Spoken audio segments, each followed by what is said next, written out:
Tony said, oh my God, this music is too much. No, it's not. It's not enough. It's the throwdown round, guys. Thank you for subscribing to YouTube. We're doing awesome on YouTube. It's so fun to get these comments and sit here for 10 minutes and read through all of them. Yes, the playoff atmosphere is upon us because I have my Smirnoff Cosmo catch to kick things off here. DeSean Jackson is on the show. Where has Hammer been at? Hammer is not feeling well. He will be back hopefully next week. Hopefully we can be sending him all of our love. We demand Hammer time. No Hammer time for you, but DeSean Jackson is here. We also will talk to Sarah Ellison of Ravens Vault. She has all of the innards of what's going on with that organization as they look to advance past the Houston Texans this weekend. We have the dish on the other one seed, the well-rested and healthy, crazily healthy. Like, if they lose, this is an epic loss of historical proportions for the Niners squad. Already messing with my words because I've had a drink of alcohol. Let's go.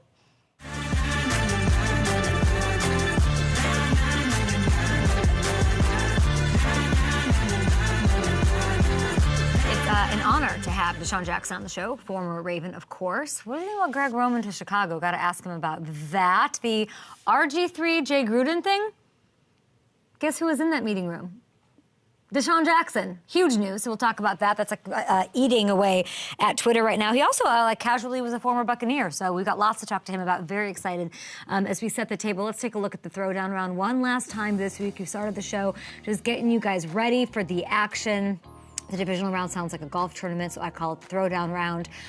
Texans, Baltimore Ravens, we'll get to that. So many ins and outs. Sarah Ellison joining us at the top of the show. Bucks, Detroit Lions, two former #1 overall picks. Jared Goff, Baker Mayfield with the world to gain from a win there. Then we've got the Chiefs and the Bills. We've talked extensively about that with Sal Capaccio and BJ Kissel just yesterday. We had Deion Dawkins on the show. Hard to not root for our guy. If you schno, you schno. And then you got those Packers and the Niners, the other one seed. So I want to really set the table with these two. By the way, over at FanDuel Sportsbook, the odds haven't changed since yesterday. Very, very heavily favored one seeds. Revere the one seed. And what I said, I had a nice little chat. I haven't really talked about who I want in the Super Bowl. I want the best teams, and the best teams are the Ravens and the Niners. That's who I want in the Super Bowl. They've got some frisky teams coming to town this weekend. We want to welcome in Sarah Ellison, who crushes it, co-host of the Ravens Vault podcast. You can see it on YouTube. You can find it on Apple, Spotify, Google Play, everywhere you can. Sarah, welcome. Ravens' key to success, obviously eating 7,500 pounds of PB&J Uncrustables, which I learned just yesterday. A lot of beef jerky in that locker room as well. But I need the real nitty-gritty here. I was talking about Josh Allen and legacy with Sal Capaccio, longtime beat reporter, silent reporter for the Bills yesterday. Legacy with Lamar Jackson. Let's get into it. You know, he's cool as can be. The snowballs, the whole vibe is great. What is the importance of this game for how he is held? And maybe even more than just for him. What's at stake? Yeah, well, for him, it's definitely not something that he wants to put all of this weight on his shoulders. He's trying to keep loose. But for everybody in the media and all those that talk around him, about him, it's about, can Lamar Jackson, a true dual threat quarterback, win a Super Bowl? There's been so many people going all the way back to Bill Polian saying he couldn't do this. And then, people say, oh, he can't win in the playoffs. But this is, don't sleep on Lamar. Don't sleep on these Ravens. It's been a couple years since he's been healthy and in the playoffs. He is laser focused. And John Harbaugh just recently was on the Adam Schefter show, and he talked about how Lamar Jackson has really revolutionized the quarterback position. That's not to say that there hasn't been quarterbacks that are athletic or that can run, but this is the first time where you've had an organization and a player that are unafraid of being a true dual threat. And now he's showing other quarterbacks like him that, you know what, there is a place for you in the NFL. There is a place to go and succeed. But, people are going to say that's not complete until he does it in the playoffs. But, Kay, I can tell you, I have never seen a team. I've covered Ray Lewis. I've covered Ed Reed. This team is so locked in. It doesn't matter what success they've had in the past. Beat the 49ers, beat Miami. Doesn't matter. Job is not complete. They know the mission at hand, and they're not going to get ahead of themselves one game at a time. You mentioned some of the people with not the criticism, maybe the disbelief. I know you and your co-host went in on Stephen A. Smith about it as well. But just as far as giving, the having to prove himself over and over and over again, but people love to hover, not just Stephen A. I mean, they loved, it's an easy, low-hanging fruit to have that 1-3 cloud sort of just follow him. Do you have, in covering this team, and it's so unique and it's so different, what is the main reason things will change, especially against a young, hungry Houston team? One of my favorite quotes that I think isn't getting enough national love this week is Lamar coming out and saying, like, man, CJ looked a lot better than I did in my playoff debut, and it's true. It is true. Lamar is as honest as they come. Yeah. He's just straight up. And, you know, I feel like confident people can give compliments to others. Sometimes you don't give compliments because you're insecure. Lamar is one of the most secure and just loving and fun. He's just fun, you know? And so, yeah, he's like, yeah, CJ played better in his first playoff game than I played in mine. But, yeah, Lamar had played that rookie year, I think 6 games. He came in midway when Joe Flacco got hurt and then all of a sudden turned things around. Mm-hmm. And then that 2019 team, I mean, that's the PTSD in Baltimore, believe me. And people think it's like, you know, maybe it was rust or whatever. And it's definitely one of those things where any given Sunday you can have your worst game.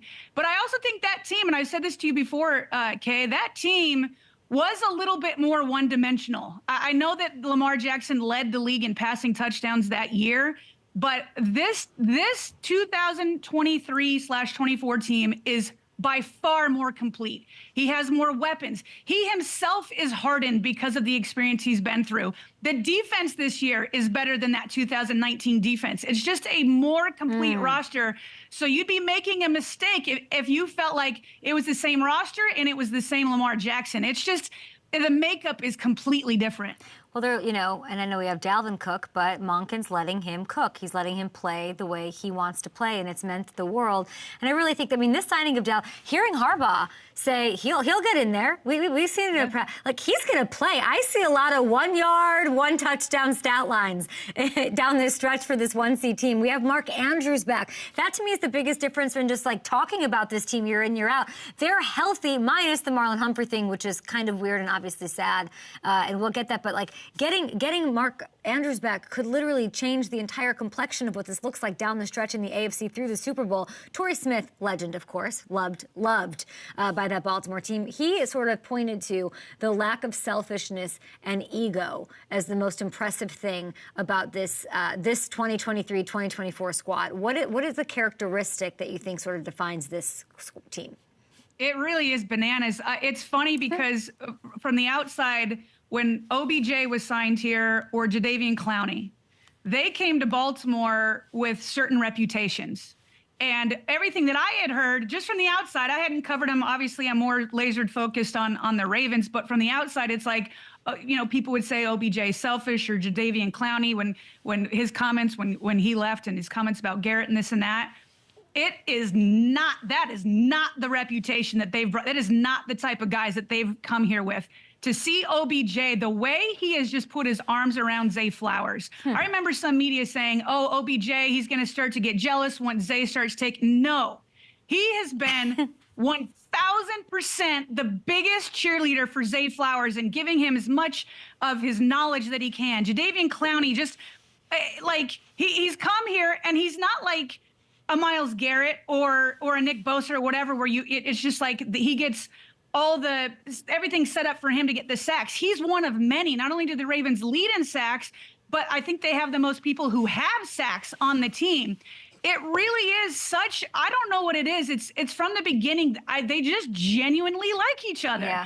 And it starts with Lamar on one side and Roquan Smith on the other. I mean, Mark Andrews goes down. He's the biggest cheerleader for Isaiah Likely. Now he's coming back, and Isaiah's like, yeah, Mark's back.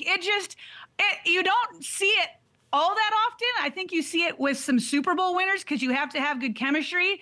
But selflessness and just laser focus are the two kind of phrases that come to mind when I think of this team. It's well said, and I hope that Roquan and company are able to stop the run a little bit I think Devin Singletary's got something coming. I think D'Amico, I mean, they don't know what they don't know on the other side, but it seems like the pressure isn't really, at least yet, sinking in on this Ravens squad. We'll see what happens, of course, this weekend. A lot of expectations in a heavily favored Ravens squad.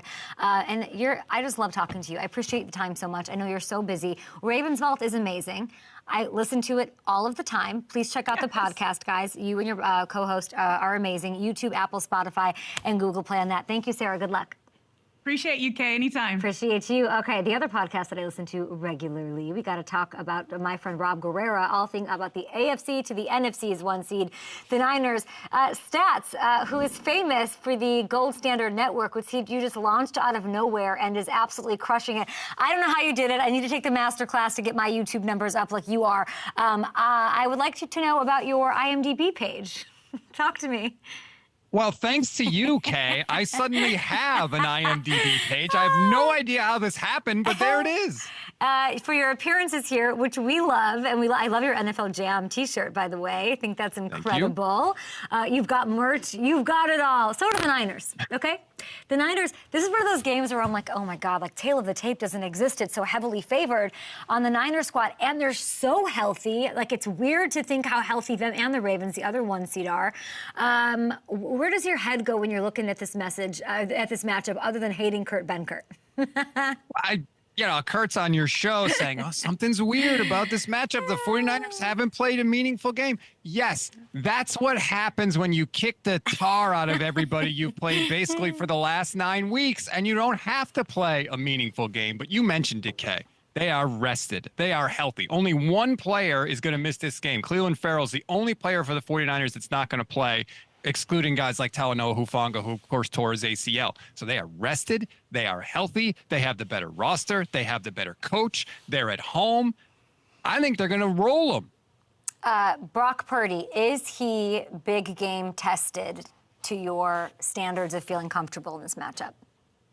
I think he is, and he's more big game tested than Jordan Love, that's for sure. Despite the fact that Brock is a year younger than Jordan Love, he still has more playoff experience because, remember, Brock played in 2 full playoff games last year, beating the Seahawks and the Cowboys. So he's got more playoff experience than Jordan Love, and I think he's got less pressure on him because Jordan Love is going to have to be Superman to win this game. Brock Purdy's just going to have to do what he's always done, get the ball to the playmakers, and let him work. I mean, Stats, what are we even doing there then? Why, like, what are you even talking about on your show all week if it's just going to be this, like, easy thing over the Packers? Are there no concerns? Do the Packers not have an advantage in any category? If it was a throwing competition, I maybe would give Jordan Love an advantage over Brock Purdy. But look, there's a reason the 49ers are the number 1 seed and the Packers are the 7th seed. Okay, Green Bay was 9-8 this year. They won 1 more game than they lost. Even with Jordan Love going on this amazing streak of 1 interception in his last 10 games, the Packers' turnover differential for the year was 0. So they still managed to turn the ball over. The 49ers, I think, are going to get a couple turnovers. They're going to go up by multiple scores early in this game, and that is the exact game script the 49ers want. They're going to try to control the clock like they did. They executed perfectly against Dallas, of course. This is a different story. This is not McCarthy. This is Shanahan. So it'll be interesting to see if, like, Aaron Jones, he's at practice. What does he have against Christian McCaffrey? All of that. I would say, like, if I was doing, like, an old school, you and me at NBC Sports in Stanford, like Matt Casey, make a tail of the tape, check marks. Like, I would maybe say secondary is something, at least with what Green Bay has looked like. I mean, say what you want about Barry, but you put them in a corner and he sort of comes to play. Secondary, they have a bit of an advantage. No worry about Christian Watson being back. No, I'm not worried about Christian Watson being back. We've seen receivers against the 49ers go off and have big games and it not matter at all. Devontae Adams eats the 49ers lunch. Cooper Kupp has destroyed the 49ers this year. Puka Nacua has destroyed the 49ers, and the Niners still win by double digits. This team has 11 wins by double digits this year in a league that's designed to create 1-score games. I know I sound like the big 49ers homer jerk guy, but this team's really good. What if they lose? Oh, that's a disaster. That's a complete and unmitigated disaster. There's no excuses for this 49ers team for all the reasons we just talked about, right? They're rested. They're healthy. They've got more playoff experience. There is no excuse to not make the Super Bowl, let alone lose this game. But there's no excuse not to make the Super Bowl this year for the 49ers. That is where they are. Who's the best guy on the team? Trent Williams, who I'm sure you were so excited to see. He wants to come back next year and, like, break tackle records. Let's go! Love it, baby. And God, they need him.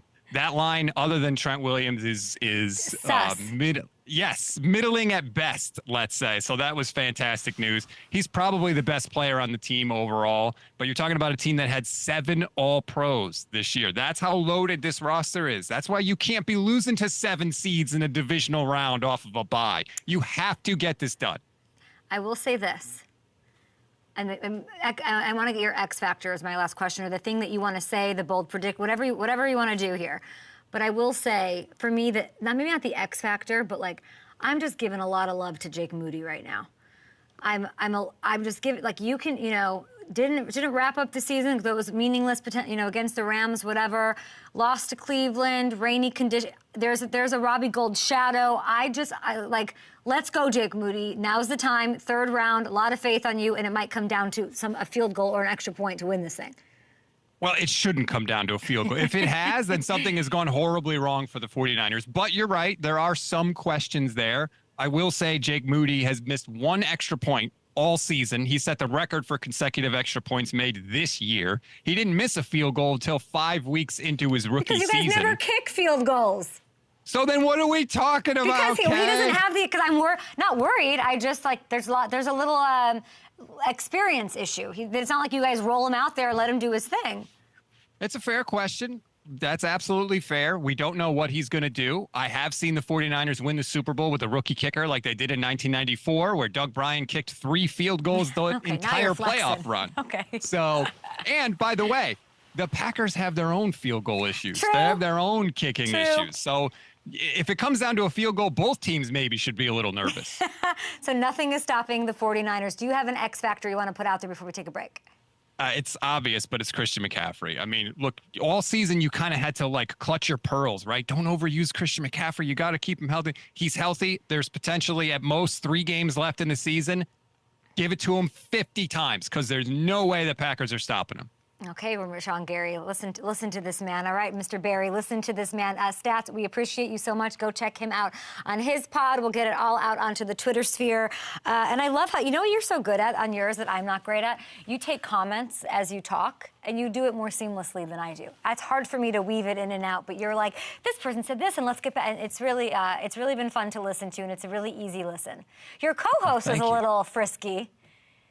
It depends on who you're talking about. If you're talking about Grant Cohn, yeah, the one he that was absolutely talking is. about strippers or something. That one I'm. Oh no, Levin Black. Yeah, he's frisky. I got to keep him in check a little bit. Keep him in check a little bit. I'll say that. Are you going to Vegas potentially? I hope to, yes. And then we got 2 more games to take care of, but ideally I will be there. Then we'll chop it up in person. Appreciate you, Stats, very much. We, of course, have lots to get to. DeSean Jackson is on the show.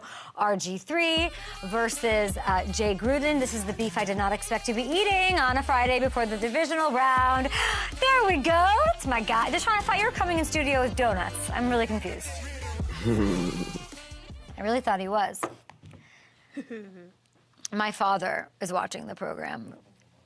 He doesn't speak English very well. He goes, looking good, nice summer California drink.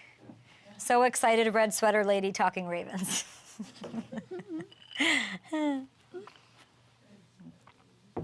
Okay. Yes. That sounds great. I mean, Kat could have whipped up a drink for DeSean. I mean, I thought he was bringing bagels. Okay, let's see here. What's up? Thank you.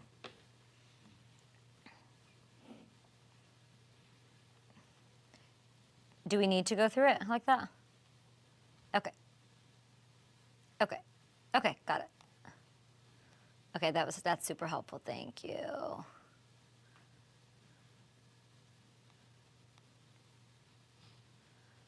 Look at that jib shot. Kat, you didn't send me the. I don't think. Oh, you did send me the links. Darn it. Someone appreciates it. I do. Thanks, Kat. What is it? Oh, interesting. Can you make sure Jordan doesn't put that Sarah bite out then? I think we didn't really talk about Mark. It's just me talking about him.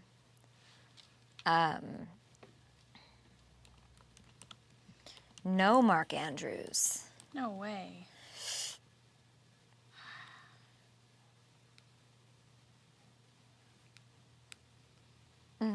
shoot.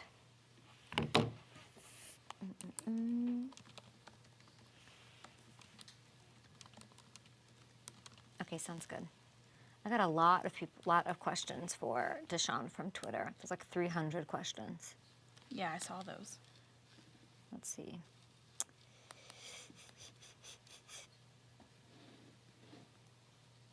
Man.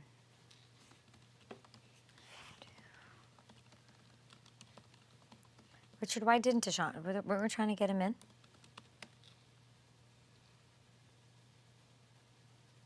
Yeah.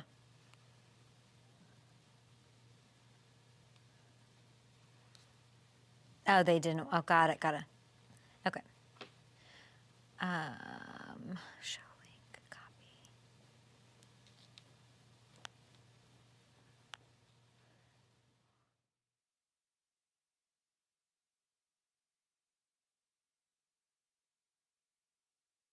DeSean Jackson, he's different than other receivers. Touchdown, DeSean Jackson. Against me, no, I ain't gonna lose. You know why I'm here. Wow! You know, The end zone punt! you know, My goodness! you know why I'm here. Our Friday guy is back. 3-time Pro Bowler, 15-year NFL vet, one of the most explosive receivers ever to play the game. DeSean Jackson, good morning. Great morning. Where the donuts at? I was told that you were potentially going to come in studio with some donuts, some bagels. What up? Man, tell them don't get my hopes up. They telling me things that you hear. That's what I heard you was giving to me. I thought they was gonna be at my front door. I'm just gonna text you next time, and I'll show up. I do have a drink, so cheers to you on this divisional round eve. You played for 2 teams. I want to get into it, but first, I heard a little something about you and a little somebody who I love doing a podcast together. What's up? Tell me everything. Yeah, me and my boy LaShawn McCoy, man. You know what's crazy? Me and McCoy have been going back and forth on this idea for the past 2 years, and finally, we kind of been sitting and brainstorming. We're gonna call it the 25-10 show, man. Me and LaShawn McCoy, the Shady and the D-Jack show. You know, we're gonna hype it up, but it's really a authentic space, very different, but yet very similar. You know, Shady's. It's hard to say anything to Shady, first and foremost. Everybody that knows Shady, you can't win an argument with him. I remember the first time we ever had a disagreement, it was over a video game, Madden, and it was actually his rookie year and my second year in the league, and just going back and forth. But, Shady's a very good a friend of mine. He's actually on the Fox show, and, his articulate, insight on football and obviously my authenticity, we're just kind of coming together, making it a safe space. And, it's culture, entertainment, not only just sports. I mean, we're dipping into every layer of, podcast, but it's exciting, man. We're starting to look it up. I mean, starting to start it probably right before Super Bowl. So we're excited about that. Oh, DeSean, who's going to win more arguments? Like, who won that first Madden argument? Man, that I ain't gonna lie. It's not too many things I will allow somebody to win over, but I don't see how he has it in him to argue so much. I'm like, bro, you got it, bro. I'm like, Shady, cool. You got it. You got it, bro. I don't got all that arguing in me. But, no, honestly, man, I definitely, I'm excited about this space. This is something, obviously, we both did I Am Athlete, for a little bit with Brandon Marshall. So we was able to kind of fill each other out, and we work great together in that space. So, like I said, I'm very excited about that. Now, I got questions. Why is it 25-10, not 10-25? Honestly, I feel like 25-10 kind of just flows a little better. You know what I'm saying? It ain't one or the other, but 25-10, I feel like it kind of flew a little better. So, yeah, look at you. You want to start shit. Wait, what if people think it's LaShawn McCoy and Braden Mann, the Eagles punter, that are doing a podcast together? Because he wears number 10. What's in that drink over there? What they gave you? Well, I know it's something you've been thinking about for a long time, and just cheers to you. That's what that drink is for, because I think that's amazing. And two guys who are outspoken, very connected to the game as it exists now, talking about the game will be really, really fun. So I'm excited about it. Let's give people a little sample of what's going to go on this weekend and the kind of takes that you have. Listen, cheers to you again. You believed in your boy, C.J. Stroud. You said 0 playoff experience. Who cares? You picked him to upset this Browns team and that top defense. This week, he's got the rested, healthy 1-seed Ravens. I'm hearing reports in Rappaport saying Mark Andrews unlikely to play. So we should get that out there as we're starting to talk about this game. How can C.J. pull off a win against your former squad? Can he? Tough one. That's a tough intro to come in. I got to talk about C.J. Stroud and the Ravens. Honestly, C.J. Stroud, man, I said everything he was going to do. And that's one game I predicted it. I don't know how many people really thought I was telling the truth or any somewhat of like, oh, he's going to get that done, right? Because people are like, what are you talking about? How is he going to get that done? So for me, I'm just excited. You know why? Because he's going into Baltimore, underdog, and he got everything riding against him. I mean, he shot for the roof. He can't really go too much farther. But guess what? I don't think he's going to do it this week. I don't know. It's going to be a tough one. So are you picking your Ravens, Lamar Jackson, 1-3 in the playoffs? Big game for him. I know 1-3 in the playoffs is tough. Lamar Jackson is having a hands down one of the best years. You know, not the Super Bowl, the MVP season he's had in 2018, 2019, whatever year that was. I think he's able to come back this year and really show everybody that I got the contract I deserved. I've been playing lights out ball. He got a lot of people to throw the ball to and help him out, even with Mark Andrews not out there. I think Isaiah's been playing he's been playing some great ball. I think, you know, he distributes the ball. He gets the ball where he needs to go to. And I think Lamar Jackson just shows everybody, I got the contract I deserve, and this is my year. I'm still taking him to win a Super Bowl. I'm still doing it. I know y'all might think I'm crazy, but I'm still taking Lamar to win the Super Bowl. No, I want it to happen. And I think it's, in a way, bigger than him. I think it's, in a way, showing that he's just an asymmetrical guy. He does his own thing. He doesn't have representation, and he still pulled in that $250 million somehow. People don't like to see people do it a little bit differently. And so I think it's bigger than that. How can you not root for that? I mean, all odds against him. You know what I'm saying? I feel like he's in a position to make it happen. You know, he got the receivers. He got the Odells, you know, of the world. And I think, you know, him coming out there this year, he proved everybody, he always gets hurt. He can't play through a whole season. So this year was one of them years like all the naysayers, everything you say. I mean, I'm going over the odds right now, and I feel like he's in a position to do it. He had Todd Monken come in there and help him out a lot, and I really think sky's the limit for him. But you know, C.J. Stroud, I think he has his battle. It's tough for him this year. I mean, this week. Yeah. And the first game of the season. It didn't. I mean, we know it was his first game and he lost to Baltimore, but I think he's able. You know, he's put some good ball together ahead of him all year, and I think it's going to be closer than people think. What's the spread? It's a 9.5. I think Baltimore covers this one. It's a pretty good one for him. But it doesn't take anything away from C.J. Stroud and what he was able to do this season, which I love. Your other former squad, Tampa Bay. You got some grizzled veterans. You got your Levante Davids. You got your Mike Evans, who never quite gets the respect for some weird reason after 1,000-yard season. They got to go to, I think, the toughest place to play in the NFL. Not Arrowhead, not Cold Buffalo. It's Detroit with that fan base on Sunday. When you think about this game from the vantage point of the Buccaneers up against this Lions squad, where does your head go? What matchup are you looking at?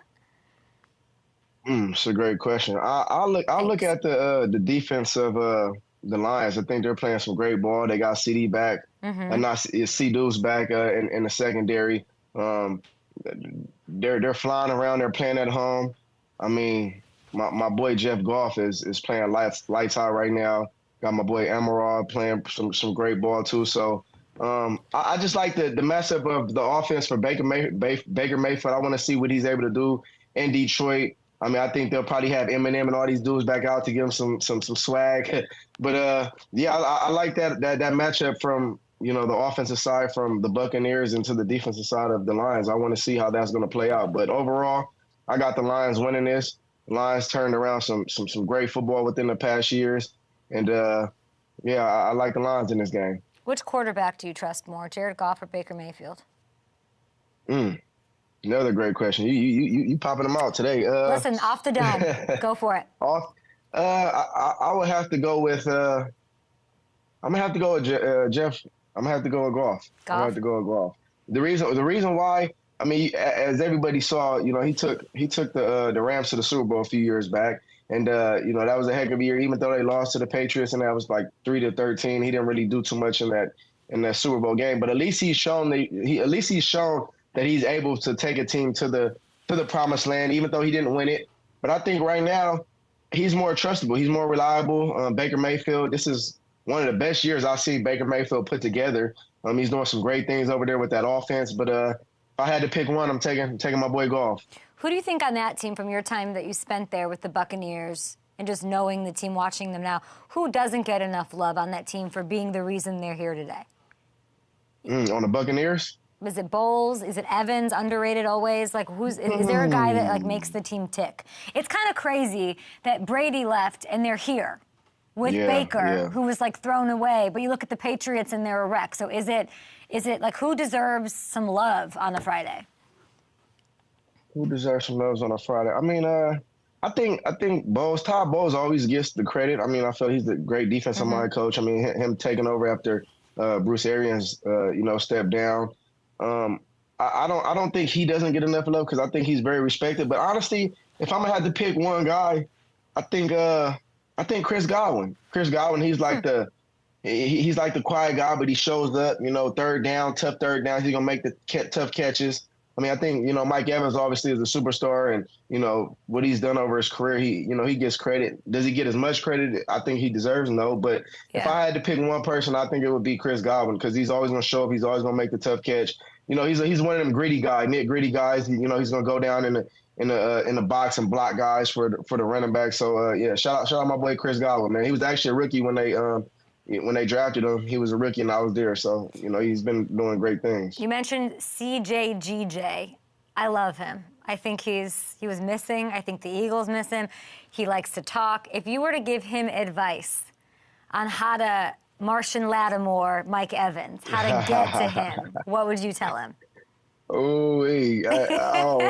Mike Evans, my dog, man. I don't want to give no advice to nobody. I respect both of them, but if anything, if I could give you anything, man, just go out there and be yourself, man. Fly around, hit guys, put some fear in people's heart. But Mike Evans is a big dude, so I don't know if you're gonna be able to fear him. And he's kind of a little crazy too. Mike Evans, he's a little, he don't got it all. But I'm looking forward to that. Him and Lattimore are always my favorite matchup. Just those two going back and forth when it used to go down. I used to love that. Okay, Packers Niners. Everybody's heavily favored Niners.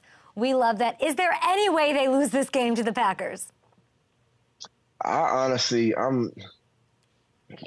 gonna speak a little bit, because I'm kind of very disappointed in the Cowboys. We talked last week, and I was high on the Cowboys. High when I'm talking about highly, I put some funds to them, and we lost. So for me, I didn't even see it coming last week. I don't know what the heck happened, but let's rewind a little bit. Okay. The Cowboys are who we think they are. They're not a playoff team. They have a curse on them, and every time they have this great season, it's always, oh, this the year.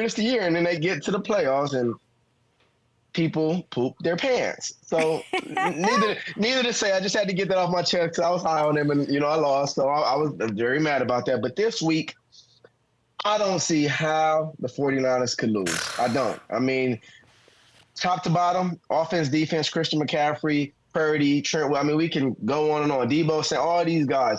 But one thing I will say, when I was watching last week's game, I saw Love. I said, Jordan Love, he gave me resemblance of, and I know I'm pushing it. Don't call me crazy, but I know I'm pushing it. But he showed me resemblance of a guy that used to wear number 12 for the Green Bay Packers. So I don't know how they can get it done, but if they can get it done, I won't be surprised because that boy Jordan Love is playing lights out football. Their defense is playing great. They're flying around. I'm excited to see this game right here. Don't be surprised if you see an upset. I don't think it will happen. Okay, but wait, don't be surprised. Tell me how that upset could happen. Because last week, the Cowboy. I mean, we'll get back to the Cowboy. By the way, let's just. We're talking like when you say you put some funds. Are we talking like a Toyota Corolla? Are we talking like a used car? Like a Tesla? Like what kind of funds do we? Some bands. We're just gonna call it some band. We're gonna call it some band. Some bands. Some bands. So. Like a Red Ryder Huffy? Like are we talking like a car? Like five? Like it can get a car. It can get a car. Oh my God. Not nothing crazy. Not no crazy car. Maybe a Toyota Corolla. Maybe something. A little Honda Civic. Yeah, 2021. Civic. Yeah, exactly. When's the last time you were in a Honda Civic? DeSean? Ooh, it's been a while, man. Maybe back in high school. If you could pick your first guest, it has to be a current player that was in the wild card round, or maybe in the divisional round. Your first guest for you and LaShawn on 25 and 10, who would you pick? Dak Prescott, maybe from last week, to talk to him about your Honda Civic? Who would you pick? Yeah, that can make it on. You talking about as a guest to come on the show? Yeah, like who would be your dream pick for your first show? Oh, my dream pick. It had to be somebody that was in last week's wild card. Or are you just saying in general? I'm just effing around. Honestly, I would like. I'm gonna go somewhere that you probably wouldn't even think. I'm gonna go Denzel Washington. Okay. No, I put out on Twitter, give me questions for DeSean Jackson, and I got like 300 responses. 75 of them were, what's his favorite Denzel movie? I swear to God, what's your favorite Denzel movie? Well, that's crazy. So I would probably say like a Training Day, man. You know, Training Day. I grew up on Training Day.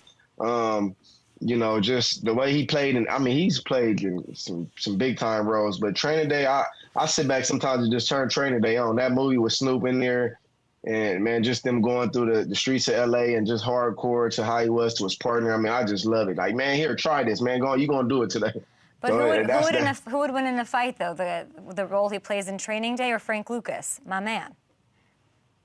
Frank Lucas was tough. Oh, yeah, Frank Lucas, yeah, the American gangster. Yeah, you can't beat that, man. Like I say, it's so many different roles, but, you know, I'm an LA guy, and Training Day was right here in my home, so yeah. I'm a big fan on Training Day. But, yeah, Denzel Washington. But going back a little bit. Go ahead. You said how. Yeah, because you said how are the Green Bay Packers going to pull this off. I said I think that they will win as far as the 49ers, but the way he played last week, if he can pull off another ditto game from last week into how they beat the Cowboys, they dismantled the Cowboys. Let's just be real. They went into Jerry's world, Americans team, where no one didn't believe in them and just pushed guys out the way. So just the physical nature, how Jordan Love stayed back and just distribute the ball to his guys. I mean, come on. I mean, if you go do the same thing in San Francisco, I just said don't be surprised. It's going to be a far shot. But the way they showed last week, I think it might be a possibility. So that might be, out of any game, that might be my upset game I'm going to choose this week. How big of a deal is it with what you've seen that Christian Watson is back? Jordan Love's been doing all of this, a playoff game every week to get into the dance, and now he's got this big receiver who sort of changes things offensively. Man, Christian Watson, he's been doing this thing. I definitely took a liking to the guy.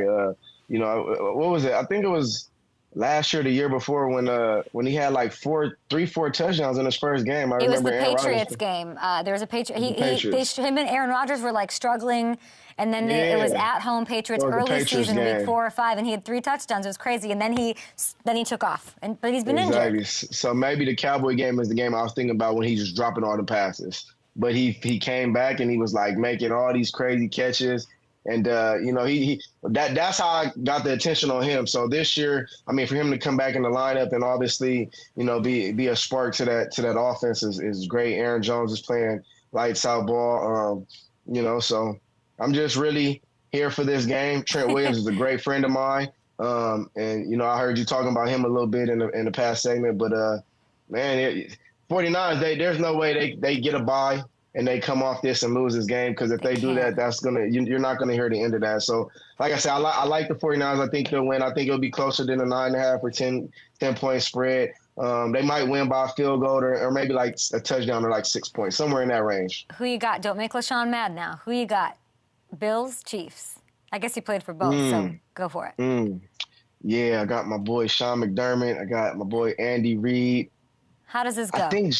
I think Josh Allen is playing a little better than Patrick Mahomes of lately. Patrick Mahomes of lately been playing pretty good. He's turned it around. He's been giving the ball to his receivers and distributing the ball well. If I had to pick one in Buffalo, I'm taking the Bills. Kansas City. I mean, honestly, Patrick Mahomes hasn't lost. He hasn't lost in the divisional round playoff in the past, 5? I mean, he hasn't lost. I don't see one L on his resume. He's on the road. First game on the road, that's true. But if we're going off past history in his past 5-6 years, he hasn't lost one game. But me personally, I'm going to take the Buffalo Bills. I think the environment switches, the home field advantage switches. I think Josh Allen, Stephon Diggs playing lights out. I'm taking the Bills, even though it's going to be hard because Andy Reid, I love you. Got a better relationship than I got with you than Sean McDermott, but they're in Buffalo, and I think they're going to do it. A lot of people think you're just waiting to see who the Super Bowl teams are, and you're going to join one of them. Yeah, they're gonna sign me. I just had to work out for one team. I can't tell you guys, but I'm gonna get signed in the Super Bowl. Give me a hint. Give me a something. Ravens? Ravens? I just messaged you. I ain't going to no dang team, man. I'm chilling. I told you, man. I know. You got 25 and 10. Yeah, feet kicked up. You know, money's good. You know, we're not struggling for money, but I do got to make up that bet I just lost. God dang it. Okay, let's get to this. This is all over Twitter. It's the biggest thing, and you are the perfect person to get the real stuff from. RG3, Jay Gruden. Beefing. It started with Jay Gruden tweeting, he was watching that Eagles game, and he said, if I ever put a quarterback through what Philly's putting Jalen through, I apologize. Pick up a blitz. RG3 cleverly responds with this photo, like, say what? Excuse me. Now the two have now it's gotten dirty because RG3 is talking about him on the podcast. They're talking about, let's take a listen to RG3. Jay Gruden went to a press conference and he undressed me at that press conference in a way that a coach should never undress his starting quarterback. It was after a game, and I said in the press conference that the best players in the NFL have the guys around them play at an extremely high level. No one is out there doing it on their own. Now, the media pundits and everyone took that and said RG3 threw his teammates under the bus. And I had to eat that for a long time because Jay didn't back me in the media the next day. He doubled down on it and actually picked me apart in the media. But what people don't know is that the only reason I went to that press conference and said what I said to challenge my teammates through that press conference was because Jay Gruden asked me to do that. What do you think? Heated. I do remember that. Vaguely, I do remember that. I can't remember exactly what game it was, but I do remember the comment he said, and I do remember he got a lot of the scrutiny from the, I wouldn't say the team, because you know when quarterbacks go in to their press conferences, we don't really kind of keep up with that. Like when guys have interviews, only time you really hear that is when things get thumbnailed or you know things keep getting rolled back and forth. So for us, I remember it was like, he had like a one-on-one meeting with Jay Gruden, and basically they talked about whatever they talked about. And I remember RG3 kind of came out and said he was like kind of disappointed that he made him kind of go and basically address it. And throughout that time, as a quarterback, you have to take the role, you have to take the fall, you have to take everything, because guess why? Because the quarterback is the face of the team. You know, he gets the big money and those type of things. So going into the media to say whatever he said and addressed it as a coach, I mean, you kind of have to listen to what your coach said, unless you're going to take the stance where I don't care what you said and, you know, your word is my word. But that goes further and deep until now you have issues in your locker room. You have issues with other players. You have players looking at the quarterback or looking at the coach. So you're looking for somebody to kind of clean up the mess, nevertheless. So for me, they going crazy. This media going back and forth, and one person saying stuff, and now RG3 is kind of addressing the situation. It's kind of messy, guys, man. Come on, man. Let's kind of clean it up. But in particular, I mean, they feel how they feel, and RG3 heard what he heard, and I guess he, you know, feels the need to kind of clean it up because he did get addressed, and now he's able to talk about it on his own platform without getting fined, without getting benched. So, I mean, you know, he's going to – that's his per take on that situation. That's just how I feel on that. Do you remember – what do you remember about the team meeting? I honestly vaguely just remember because it kind of was just brought up. I was. In 2014, I was there. No, I know. I definitely was. Were you in that team meeting? I think I was, yeah. I mean, unless I just skipped the meeting, but I don't think I did that because, you know, I was the team guy. But no, I was in the meeting, and like I said, it was so long ago. I mean, it was 10 years ago, so I can't sit here and act like I remember everything that was said. But like I said, vaguely I do remember. But I think it was just addressed. I think Jay Gruden came in because Jay Gruden was actually a very, you know, personal guy with the team. He was a player coach guy, so guys could talk to him. Like I used to have a great relationship with him. I don't know if you maybe pull it up next time I come on. But we was at practice one time and I like pinched his nipple just playing around with him. And there's a picture of it. But yeah, Jay Gruden, he's a good dude. But Yeah, Okay, hold on. Are you in this situation with this beef? You know what RG3 was as a quarterback in that era, the injuries, the Jay Gruden of it all, this situation that's being aired out, maybe for good, maybe they can reconcile at the end. I don't know. I don't super care. But are you team Jay or are you team RG3 with this beef? You want me to pick a side? I do, yeah.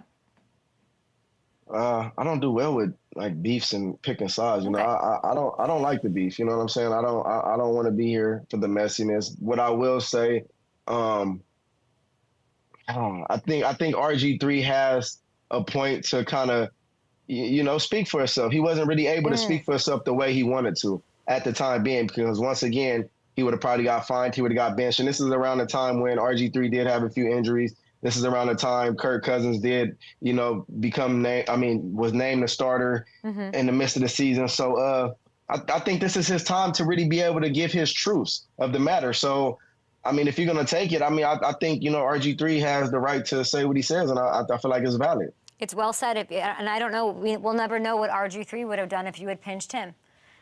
Nothing, no.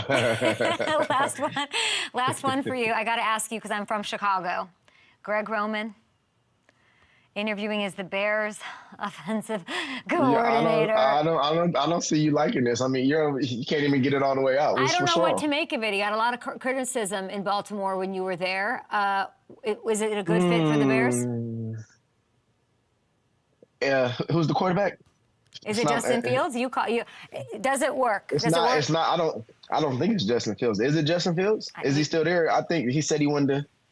Didn't he say his goodbyes? Let's say if it is Justin Fields. If it is Justin Fields, is Greg Roman a good match? I don't like it. Not for Justin Fields. I don't like it. No disrespect to Greg Roman. I think his offensive style, his offensive fit, I don't think it fits Justin Fields. The reason why, because the success they had in Baltimore when Lamar Jackson was, you know, the quarterback, it was more a run fit. It was more of a structured of a 12 personnel. 12 personnel is 2-3 tight ends, 1 or 2 receivers. And I just don't see that fitting Justin Fields. Justin Fields needs more of a spread open offense. He needs to be able to, you know, play action. He needs to be able to RPO. And I don't quite see him.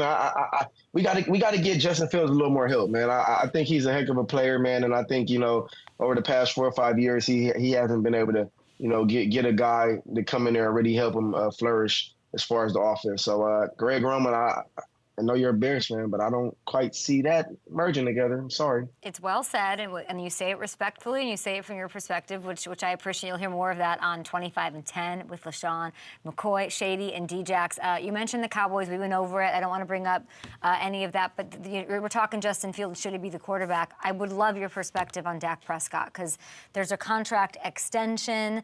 You got Jerry. I don't know how many cracks he's got at this thing. There were talks before the Packer game that the number for Dak would be record-breaking, as it should be. It's the market. I'm sure you agree with me. Every player should get paid as much as they can. Should the Cowboys be hesitant with Dak in giving him a big deal right now? Honestly, it depends on what you're shooting for. If you're shooting for another 12-5, 11-6 season, 10-7 season, make it to the playoffs and be at home after the first week or two, I mean, yeah, so be it. Go ahead. I think I'll applaud you for it and tell you good job. But if I know all the friends I have, the whole world, America's team, Jerry, if we're talking about the Cowboys that everybody is, oh my God, this is the year. I don't know if that's the direction. I honestly don't know. And the reason why I say this, because in that game, I'm sitting there looking at CeeDee Lamb and I'm looking at Dak Prescott, and the energy they had throughout the whole season wasn't there. It was like somebody came and just aired him out. It was like took all the air, took all the swagger. And I'm looking at him like, it was one play where he misled him. Dak threw the pass and he misled him. And Dak's like, you're supposed to stop. You're supposed to stay back. And I'm like, I didn't see that throughout the year. I didn't see that not one time. And we get to the playoffs and it's like, what's happened? So I think, honestly, if we're going to be real, the Dallas Cowboys, let's just be real. I don't even think it's Dak Prescott. As much as his record is not showing good in the playoffs, we can even go back to Tony Romo. They have a curse. The Cowboys have a curse. The new era Cowboys, they're not the 90s Cowboys anymore. They have a curse, and something needs a dramatic change. I don't even think it's just Dak. And that's just my personality, and that's my personal reasons. It's a great opinion, and it's said by a man who, I'm looking up these Honda Civics. 25K is a band, 100 or 1,000? I don't even know. No. You got to go to like a 2010, 2012. Not a new one, not a brand new one, not 25K. No. I'm so glad. Go have fun on FanDuel Sports. Look at that, trying to make it up this week. We appreciate you for keeping it real as always. Donuts, bagels, drinks with DeSean Jackson, hopefully in person sometime soon.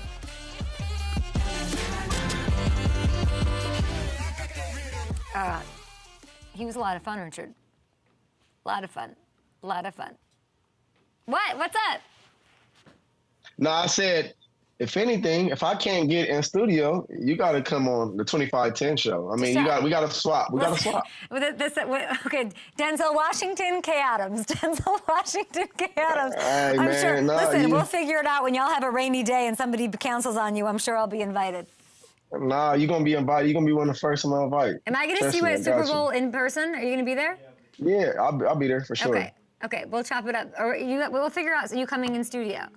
You Let gotta me know. wake up early. Tell them I'm up. I mean, I figured out the schedule. I don't have to be there right away at 8 o'clock because, I don't come in till 8:20, 8:25. No. So don't panic. I know everybody's like, yeah, he's not there yet. He's not there. I'm here. I am not panicking, but tell them I'm here. We locked in. We locked in for the long. I'm here. Yeah. I'm excited about the podcast. Congratulations. It's long overdue. Thank you. Appreciate it. Keep doing your thing. You're looking good and you're doing good. Thank you. You're looking good and doing good too. Bye, DeSean. All right, thanks. See ya. Okay.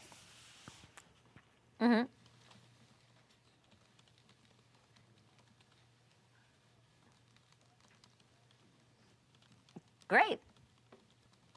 So go ahead, Richard. Okay. Show me where I'm looking. Tell me where I'm looking. Buy, I see buy or buy. I don't see any. It's definitely not in my script in the D. Can we do K-makers right now? Okay, got it. Yeah. Do we have out there that's the podcast name? Is that out there already? Jordan? I don't think that's, tell me if I'm wrong, that was the name out there? That's fine, but that would have been that was 30 minutes ago. He said that's pretty poppy. The punter thing was funny.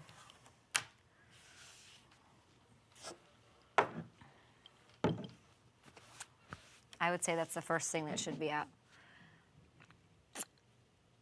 I hope it is. It's okay, got it. Okay, guys.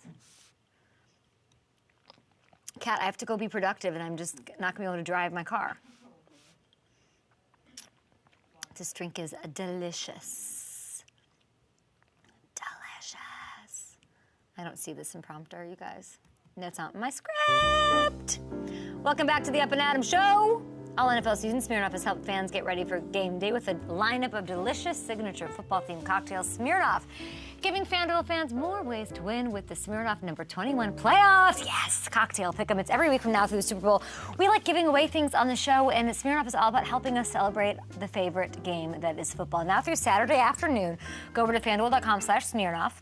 You can answer 7 cocktail-themed questions about wildcard weekend matchups.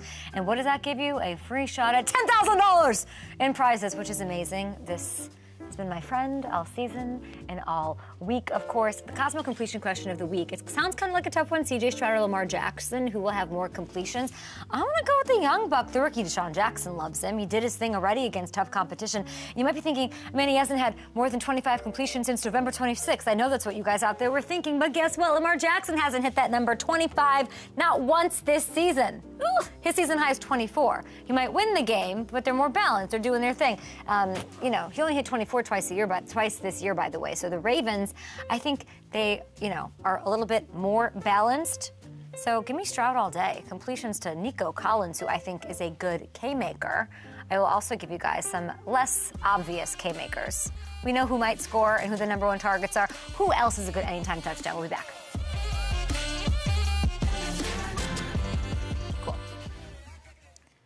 And then what's on the other side of that? Is this the last Friday? There's like a rotation of people who have off? Okay, great. Figured that would have ended. Okay, awesome. Let's do it. And we're, that's, got it.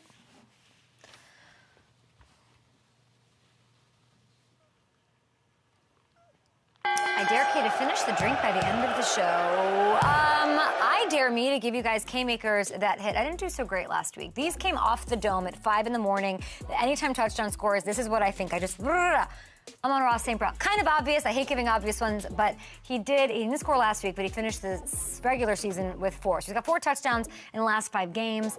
I don't know. I just like him against the Bucs. Did you see what Devontae Smith did against the Bucs last week? He didn't get a touchdown, but all the yardage was there. They're susceptible. So I actually think Amon-Ra St. Brown's going to get tons of targets. He's averaging, I think, over 10 a game, and one of those will be in the end zone. Devin Singletary.